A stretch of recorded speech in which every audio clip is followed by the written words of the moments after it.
Assalamualaikum warahmatullahi wabarakatuh. Apa kabar kawan-kawan semua? Semoga dalam keadaan sehat walafiat dan tetap semangat di dalam kehidupan ini. Baik, kali ini kita akan sama-sama menyimak dan mendengarkan satu cerita yang berasal dari Pulau Belitung. Dan kali ini cerita misteri berjudul Nibak.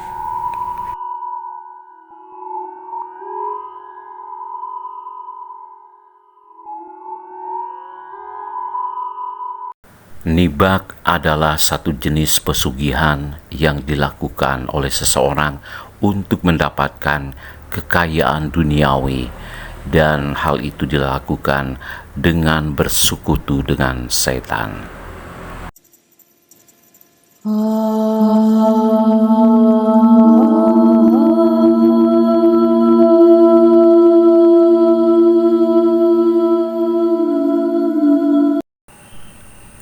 Pada tahun 1990-an, PT Timah mem-PHK ribuan para karyawannya. Keresahan dan kegalauan hati terjadi hampir di setiap rumah tangga yang berada di Pulau Bangka dan Belitung. Mereka seakan terjebak dalam sebuah mimpi buruk, sebab hal-hal yang mereka dapatkan selama ini, sebuah kemudahan dan kemewahan dari PT Timah, sirna sudah. Segala fasilitas yang selama ini mereka rasakan, yang mereka dapatkan, seakan telah pergi untuk selamanya. Seperti beras, gula, kopi, minyak goreng, mentega, dan lain-lain yang menjadi kebutuhan, itu terpenuhi oleh PT Timah dan menjadi bagian dari hak mereka. Bahkan seperti halnya juga seperti fasilitas di rumah sakit, kemudian juga sekolah, dan itu gratis semua. Bahkan bagi karyawan yang mempunyai golongan ataupun jabatan tertentu, itu mendapatkan reward yang sangat luar biasa. Di antara lain adalah seperti fasilitas bioskop, kemudian juga reward keluar daerah seperti Jakarta, Bandung, dan lain-lain. Pokoknya semuanya happy. Tetapi semua itu telah berakhir. Hanya pejabat tertentu yang dapat menjelaskan kenapa hal itu bisa terjadi terhadap PHK besar-besaran karyawan PT Timah di waktu itu.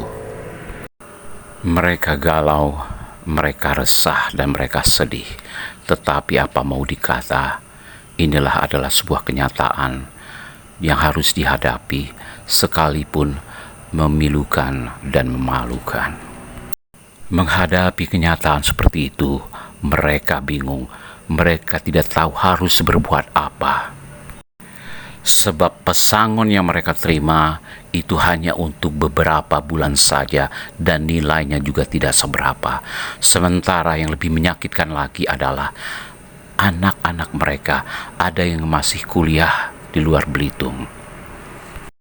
Di antara anak-anak karyawan PT Timah yang sedang kuliah, begitu banyak yang akhirnya menyerah dan putus kuliah dan kembali ke kampung halaman. Mantan karyawan PT Timah yang galau dan resah, akhirnya mereka menempuh segala cara. Ada yang menjadi petani, ada yang menjadi nelayan, ada yang menjadi tukang ojek, ada yang menjadi pedagang kaki lima, dan banyak lagi hal yang lain. Singkat kata, bahwa perekonomian di Belitung waktu itu sangatlah memprihatinkan sekali, dan yang bertahan hanyalah pegawai dari pemerintahan maupun karyawan swasta yang masih bekerja.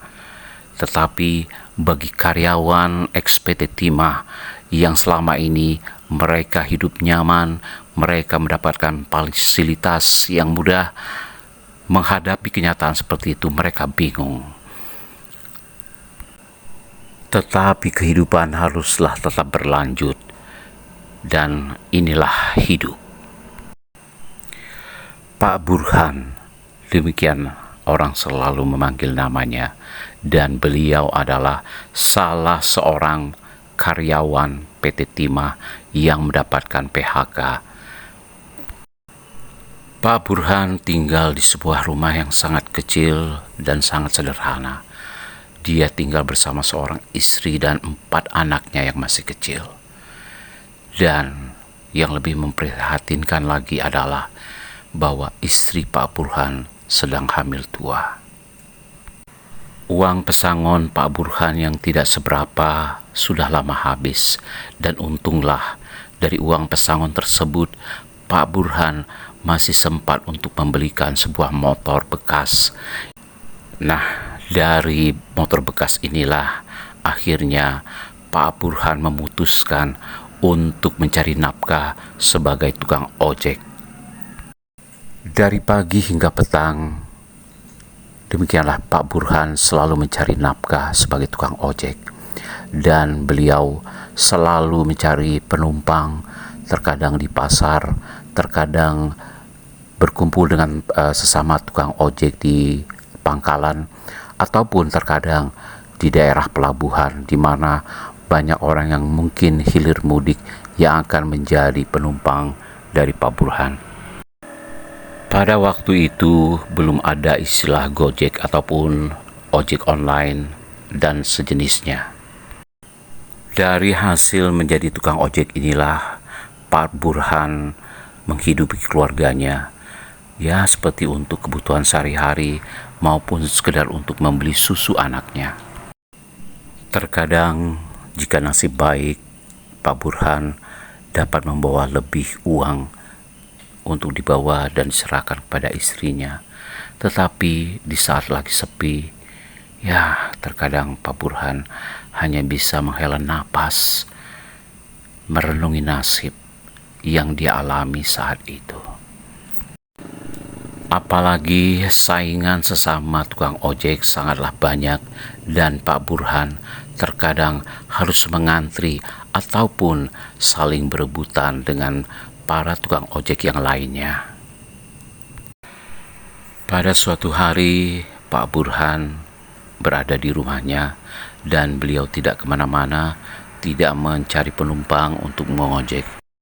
Sebab sudah 3 hari ini Pak Burhan merasa demam, dan hal itu dikarenakan kelelahan yang dialami oleh Pak Burhan.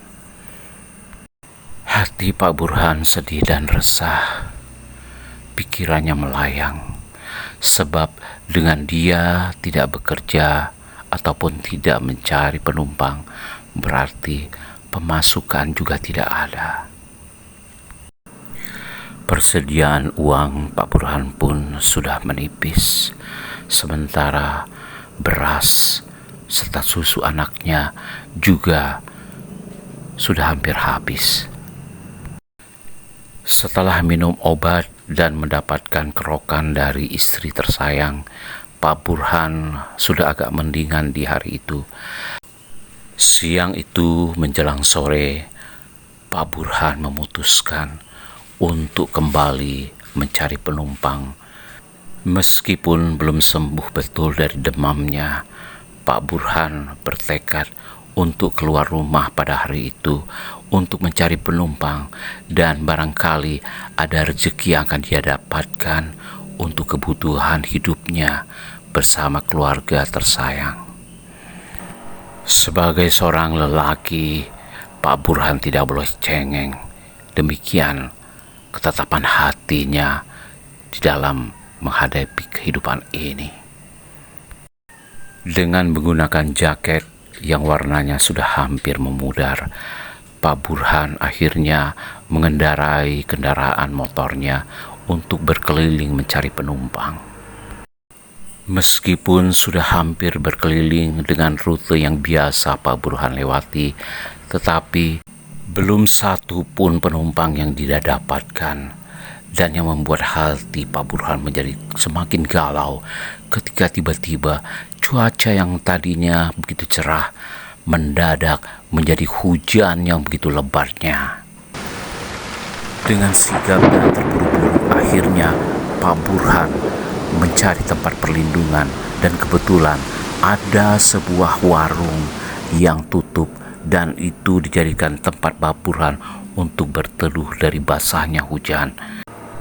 Walaupun wajah serta jaket yang dikenakan sempat tersiram oleh guyuran hujan. Cukup lama Pak Burhan berteduh di tempat itu, di dalam kegalauan, di dalam kesepian, di dalam kesedihan hatinya. Pak Burhan melamun, memikirkan istri dan anak-anaknya. Dan tanpa terasa, Pak Burhan meneteskan air mata di antara wajahnya yang basah. Hatinya begitu sedih dan pilu, memikirkan nasib yang tidak menentu. Pak Burhan mengusap air matanya dengan tangannya yang dingin dan sudah mengkerut akibat dingin terkena air hujan tadi. Dan Pak Burhan hanya terdiam dalam sepi bisu. Hampir 2 jam Pak Burhan berteduh di warung yang memang sudah tutup itu, dan Pak Burhan hanya mengandalkan penerangan lampu jalanan yang mengitari area sekitar itu. Dan Pak Burhan setelah hujan reda memutuskan untuk pulang saja ke rumah. Baru beberapa ratus meter Pak Burhan mengendarai motornya.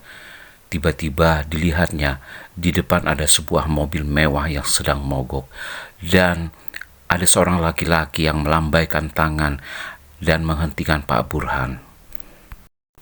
Rupanya laki-laki tersebut minta diantarkan pulang ke rumah oleh Pak Burhan, dan Pak Burhan pun dengan senang hati mengantar lelaki itu, dan usianya nampak lebih tua dari Pak Burhan.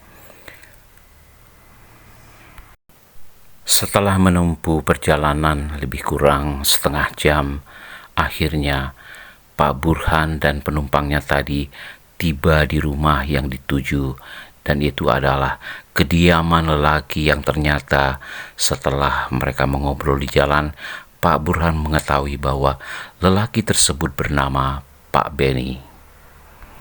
Setelah Pak Beni turun dari kendaraan motor yang ditumpanginya, yaitu ojeknya Pak Burhan, Pak Beni sempat menatap wajah Pak Burhan.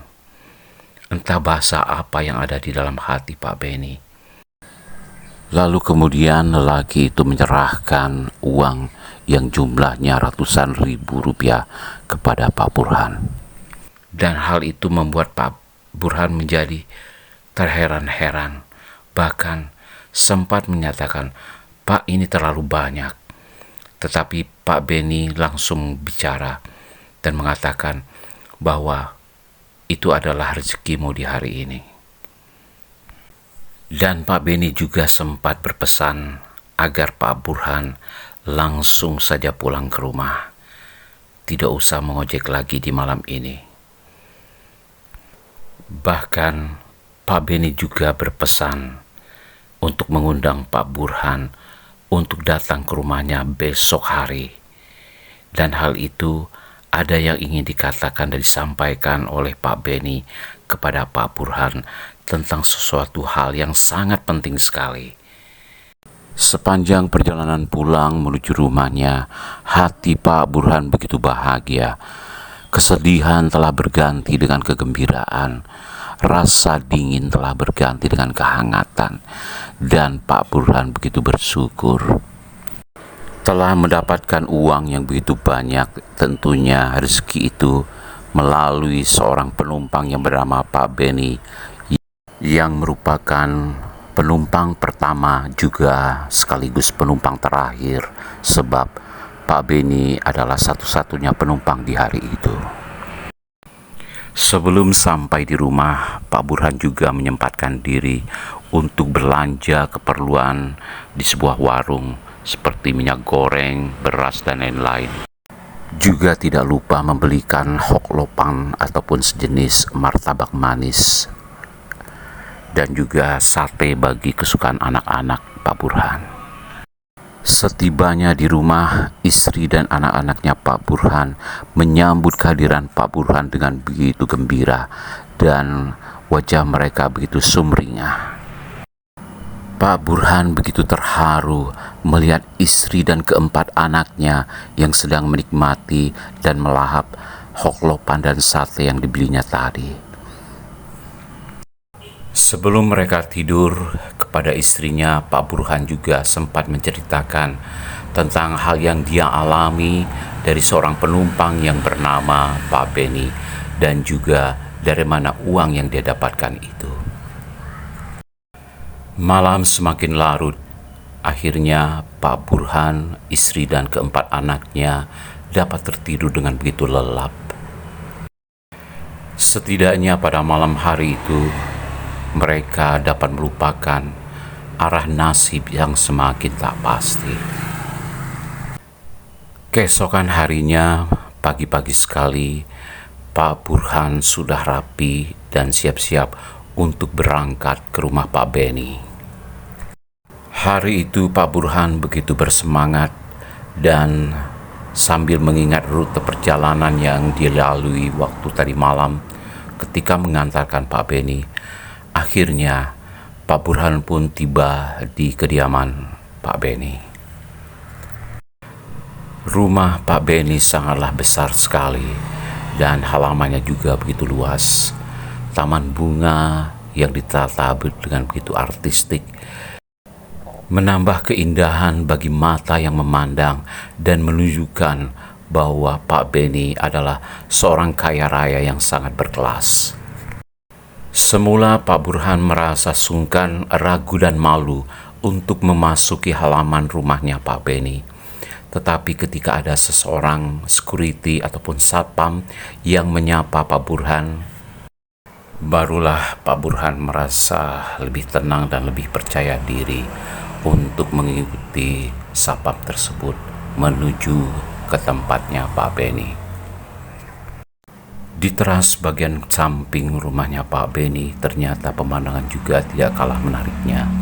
Dan ternyata di sana rupanya Pak Beni sudah menunggu kehadiran Pak Burhan.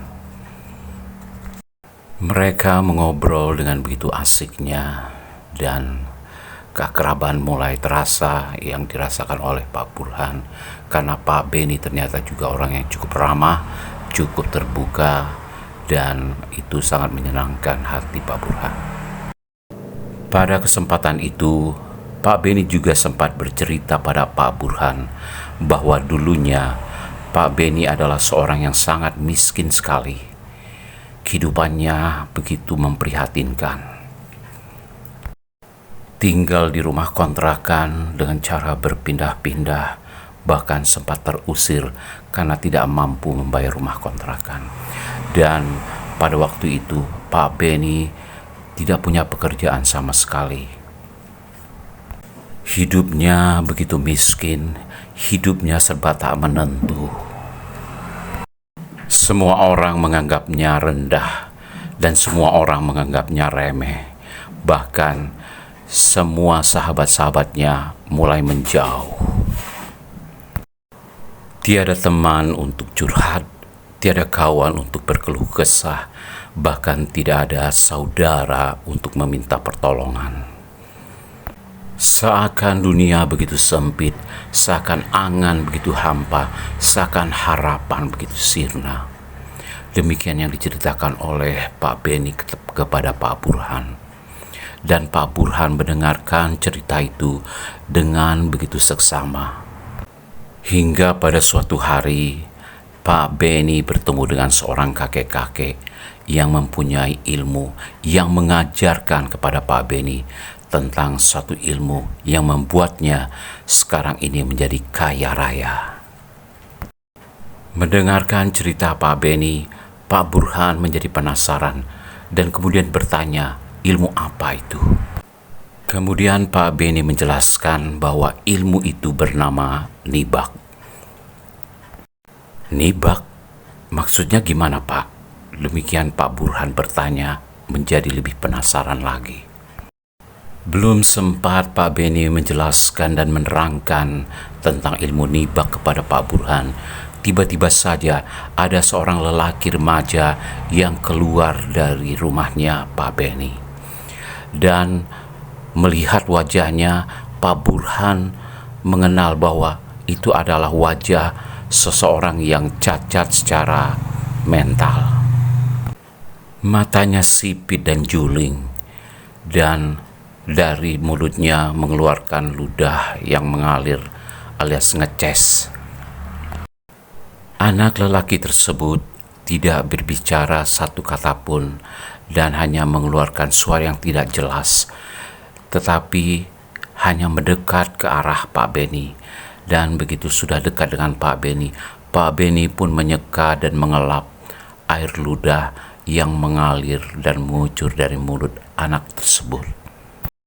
Setelah Pak Beni mencium dengan kasih sayang, anak itu pun berlalu meninggalkan Pak Beni dan Pak Burhan dan menuju ke dalam rumah kembali. Pak Beni menjelaskan kepada Pak Burhan bahwa anak tadi adalah anak semata wayangnya Pak Beni.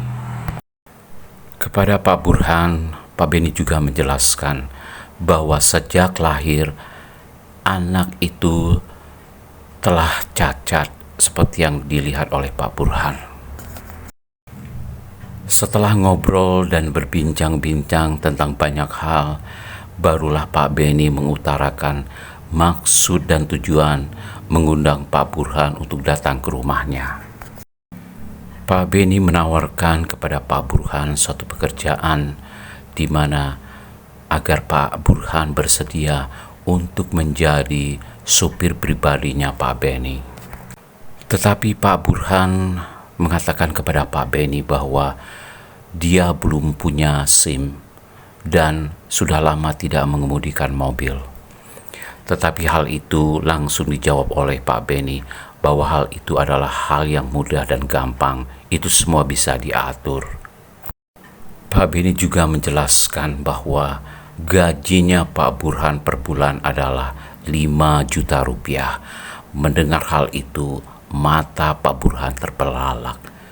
Dan Pak Beni juga menjelaskan bahwa tugas yang dijalankan oleh Pak Burhan tidaklah begitu berat, karena Pak Beni hanya sesekali aja untuk keluar rumah dan minta didampingi oleh Pak Burhan.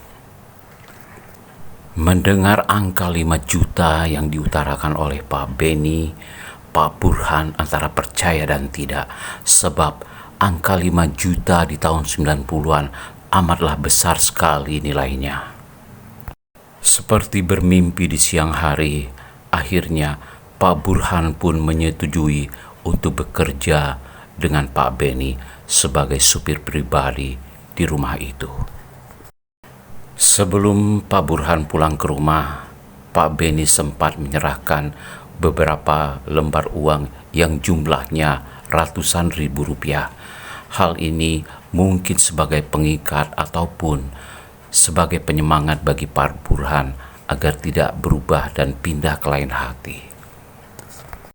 Singkat cerita, bahwa setelah pertemuan Pak Burhan dan Pak Beni di hari itu, maka keesokan harinya Pak Burhan pun resmi menjadi sopir pribadinya Pak Beni. Seminggu sudah berlalu, Pak Burhan bekerja di rumahnya Pak Beni sebagai supir pribadi. Tetapi seminggu itu pula Pak Burhan belum sekalipun mengantar Pak Beni untuk pergi kemanapun. Sehingga terkadang Pak Burhan merasa bosan dan jenuh dengan menunggu dan menunggu. Tetapi ada hal yang lebih membuat Pak Burhan menjadi bingung. Selama Pak Burhan hadir di rumah itu, Pak Burhan tidak sekalipun pernah melihat kehadiran istrinya Pak Beni. Pak Burhan tidak pernah tahu cantikkah orangnya, jelekkah orangnya, dan hal itu membuat Pak Burhan menjadi bingung. Tetapi Pak Burhan mau bertanya juga sungkan dan ada rasa enggan untuk bertanya dengan Pak Beni. Semua pertanyaan yang penuh teka-teki hanya disimpan Pak Burhan di dalam hati. Aktivitas Pak Burhan pun hanya memanaskan mobil yang terparkir dan belum pernah sekalipun berjalan. Untuk mengusir kejenuhan, Pak Burhan sesekali menyiram tanaman yang ada di halaman rumahnya Pak Beni. Pada suatu sore, akhirnya Pak Beni mengatakan kepada Pak Burhan bahwa di hari itu mereka akan pergi keluar kota untuk menuju ke suatu tempat, dan tempat itu tidak dijelaskan oleh Pak Beni kemana. Sebelum berangkat, Pak Beni sempat membawa satu buah rantang yang dibungkus dengan sebuah kain, dan itu Pak Beni selalu memegang dan memangku di dalam perjalanan selama di dalam mobil. Dan lagi-lagi Pak Burhan berhadapan dengan suatu pertanyaan, benda apakah yang ada di dalam rantang itu? Setelah menempuh perjalanan yang cukup lama, akhirnya Pak Burhan dan Pak Beni pun tiba di suatu desa yang sangat sepi. Berdasarkan arahan dari Pak Beni, akhirnya kendaraan yang mereka gunakan tiba di satu rumah, dan itu adalah rumah yang cukup klasik, yaitu rumah panggung tradisional. Ternyata itu adalah rumahnya Ki Dukun. Seakan sudah menunggu kehadiran Pak Beni, Ki Dukun pun mempersilahkan Pak Beni untuk masuk ke rumah, dan Pak Beni juga berpesan kepada Pak Burhan agar tetap menunggu di mobil saja. Pak Beni yang sedari tadi memegang rantang yang dibawanya juga tidak lupa membawa dan menyerahkannya kepada Ki Dukun. Setelah menunggu cukup lama di mobil, akhirnya Pak Beni pun keluar dari rumah Ki Dukun dan tetap membawa pulang rantang yang tadi dibawanya. Sekitar jam 12 malam, ketika Pak Beni dan Pak Burhan meninggalkan rumah Ki Dukun, suasana di jalan begitu sepi dan gelap sebab tanpa ada penerangan jalan yang menyinari desa tersebut. Hal yang aneh yang dirasakan oleh Pak Burhan adalah ketika mencium aroma bau kemenyan di dalam mobil yang sedari tadi tidak pernah ada. Bulu kuduk Pak Burhan merinding, dan ada hal yang Pak Burhan rasakan seperti hawa dingin, dan itu membuat Pak Burhan begitu ketakutan. Dan yang lebih mencekam lagi, ketika tiba-tiba Pak Burhan menoleh ke arah kaca spion. Di jok mobil bagian belakang ternyata ada penumpang gelap, dan itu adalah wajah-wajah yang sangat menakutkan dan mengeluarkan taring. Sontak saja hal itu membuat Pak Burhan menjadi kaget dan secara spontan sempat menginjak rem, dan hal itu membuat mobil mendadak berhenti. Begitu Pak Burhan menoleh ke belakang, ternyata tidak ada siapa-siapa di belakang mobil. Dan sosok yang menakutkan tadi pun seakan menghilang seperti lenyap di telan bumi. Dan menghadapi hal tersebut, seakan Pak Beni tidak peduli. Pak Beni hanya diam saja. Bahkan sempat Pak Burhan melihatnya bahwa Pak Beni hanya tersenyum. Setelah melanjutkan perjalanan dan menyusuri jalan yang sepi, gelap dan dingin, akhirnya mereka pun sampai di rumah Pak Beni. Dan yang lebih anehnya lagi, ketika Pak Burhan melihat ada seorang wanita cantik yang sedang duduk di teras rumah tersebut, dan kemudian Pak Beni menjelaskan bahwa itu adalah istrinya. Singkat cerita, setelah berpamitan dengan Pak Beni, akhirnya Pak Burhan pun pulang ke rumah. Dengan mengendarai sepeda motornya, Pak Burhan menyusuri jalan yang sepi, gelap dan dingin. Dan ada hal yang membuat perasaan Pak Burhan begitu mencekam, yaitu aroma bau kemenyan seakan hadir kembali sepanjang perjalanan menuju rumahnya Pak Burhan. Begitu sampai di rumah, setelah memarkirkan kendaraan motornya, Pak Burhan pun memanggil istri agar dibukakan pintu. Dan tak lama kemudian, pintu pun terbuka. Begitu melihat keluar, istri Pak Burhan kaget bukan kepalang, dan dia sangat ketakutan sebab yang dilihat di depannya adalah sebuah sosok yang sangat menakutkan.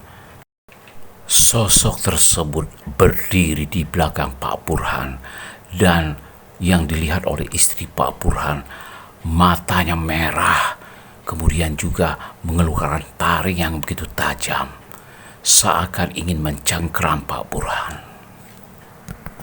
Istri Pak Burhan langsung berteriak histeris, dan tak lama kemudian wanita itu pun pingsan. Menghadapi situasi seperti itu, Pak Burhan pun bingung, dan kegaduhan itu telah membuat para tetangga bangun dan berdatangan ke rumahnya Pak Burhan. Tanpa terkecuali, anak-anaknya Pak Burhan pun juga ikut bangun setelah mendengar kegaduhan yang ditimbulkan oleh pingsannya istrinya Pak Burhan. Setelah mendapatkan pertolongan dari seorang kiai yang ada di sekitar tetangganya Pak Burhan, barulah situasi menjadi terkendali dan istri Pak Burhan pun telah siuman kembali. Setelah sadarkan diri, akhirnya istrinya Pak Burhan pun menceritakan apa yang dilihatnya dan apa yang terjadi. Setelah mendengarkan cerita istri Pak Burhan pun merenung, ada apa dengan semua ini? Sebab Pak Burhan yakin sosok yang diceritakan oleh istrinya adalah juga sosok yang pernah dilihatnya di dalam mobil Pak Beni. Keesokan harinya, setelah Pak Burhan mempersiapkan diri, akhirnya Pak Burhan pun berangkat kerja seperti biasa menuju rumah Pak Beni. Namun sebelum sampai di rumah Pak Beni, Pak Burhan mampir ke sebuah warung kopi yang jaraknya tidak jauh dari rumah Pak Beni. Sambil menikmati secangkir kopi, Pak Burhan lebih banyak melamun, memikirkan tentang apa yang telah terjadi, dimulai dari keberangkatannya menuju rumah Ki Dukun hingga pulang, dan akhirnya hal yang dialami oleh istrinya Pak Burhan. Pak Burhan yang lebih banyak melamun, menarik perhatian pemilik warung kopi, dan akhirnya mencoba untuk bertutur sapa dengan Pak Burhan dan menanyakan, mau kemana Pak? Mendapatkan pertanyaan seperti itu, akhirnya Pak Burhan pun menjelaskan bahwa dia akan berangkat bekerja di rumahnya Pak Beni sebagai sopir pribadi. Mendapatkan penjelasan dari Pak Burhan, pemilik warung pun sempat terdiam sejenak. Melihat reaksi dari pemilik warung, akhirnya Pak Burhan pun balik bertanya, emangnya ada apa dan kenapa dengan Pak Beni? Karena didesak terus oleh Pak Burhan, akhirnya pemilik warung pun menceritakan siapa sebenarnya Pak Beni, yaitu seseorang yang melakukan pesugihan dengan mengorbankan banyak orang, bahkan keluarganya. Bahkan beberapa minggu yang lalu, sopir pribadinya Pak Benny baru saja meninggal dunia, dan mereka yakin bahwa sopir tersebut juga bagian dari korban pesugihan dari Pak Benny. Mendengarkan cerita dari sepemilik warung, Pak Burhan pun sangat ketakutan, apalagi yang dia ingat adalah istri dan anak-anaknya yang masih kecil. Akhirnya, setelah dari warung kopi, Pak Burhan tidak jadi ke rumah Pak Benny untuk bekerja, tetapi langsung pulang. Kemudian Pak Burhan pun juga menemui Pak Kiai untuk mendapatkan nasihat terhadap masalah ini, terhadap apa yang dia alami, terhadap apa yang istrinya alami. Setelah mendapatkan nasihat dari Pak Kiai bahwa sebaiknya jangan lagi bekerja di tempatnya Pak Benny, dan Pak Kiai juga membenarkan tentang bahaya yang akan ditimbulkan kalau masih tetap bekerja di tempat Pak Benny.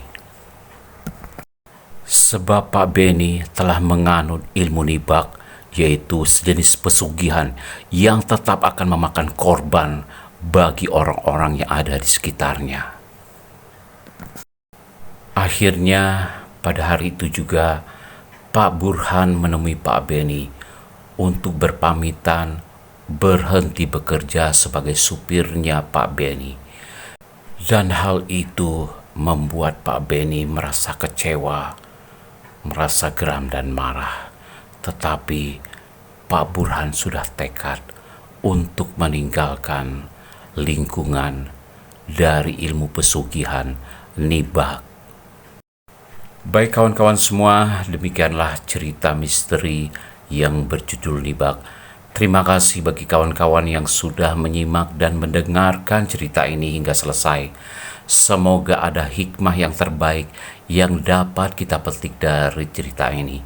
Terima kasih juga bagi kawan-kawan yang sudah subscribe, dan bagi yang belum subscribe, silakan untuk subscribe dan silakan juga nyalakan lonceng notifikasinya agar ketika saya mengupload video terbaru, kawan-kawanlah yang mendapatkan tontonan pertama dari video tersebut. Baik kawan-kawan semua, akhirnya saya harus undur diri. Terima kasih untuk segala perhatian dan mohon maaf untuk segala kekurangan. Sampai jumpa lagi di lain waktu. Wabillahi taufiq wal hidayah. Wassalamualaikum warahmatullahi wabarakatuh. Salam sukses dan bahagia. Long Big Channel. Thank you.